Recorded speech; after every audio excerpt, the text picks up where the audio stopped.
Kone.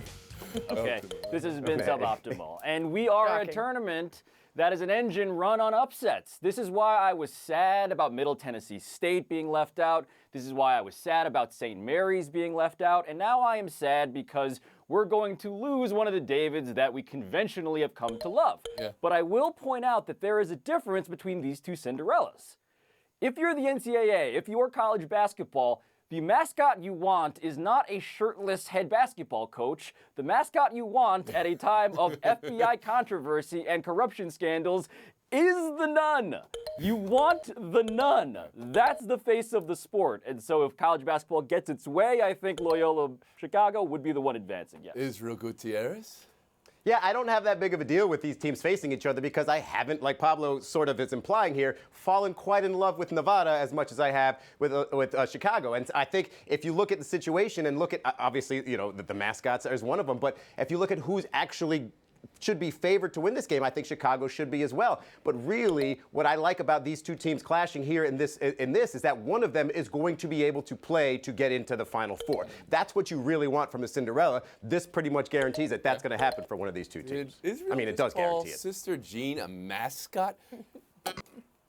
She is the life-affirming face of this tournament, Israel Gutierrez. Sarah Spain, where are you on the two Cinderellas? I mean, Pablo's the one who started that whole mascot thing, and he got it wrong because Musselman is not the mascot for that school. His daughter Mariah is, and the NCAA is as invested in the youth of America being into basketball as they are 98-year-old nuns, because one of them is going to be around a little bit longer. That being said, what Izzy said is absolutely right. At first, I thought to myself, this is fantastic for the now because this is the game I'm most interested in seeing, but not good for later because it means one of them has to get bounced.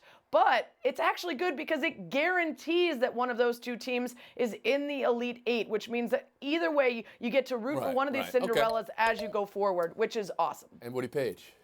Well, let me just start with Pablo. You're right. That was an apt description of yourself. You've been sad the whole tournament. You look at your standing in the featured bracket, you'll see. In regard to Sarah talking about, I think this is great that you're guaranteed that one of them is going to be in the Final Eight. How much better than they both losing in the round of 16 than this situation? I think it's great you have the two Cinderellas meeting at midnight in the middle of the stairs coming out of the palace, and one of them is going to get into a pumpkin truck and the other one's going to actually advance. Truck. Okay. I should start telling Francesca that story. That's great. And by the way, this is the early game in Atlanta, not the midnight game, but I see where you're going there, Woody. Give us a pick, Woody. Who's going to be going into the pumpkin truck and who's going to be moving on to the Elite Eight? I want the Martin twins. I think they're going to be the difference in the game. Caleb and Cody, Nevada wins. Sarah Spain?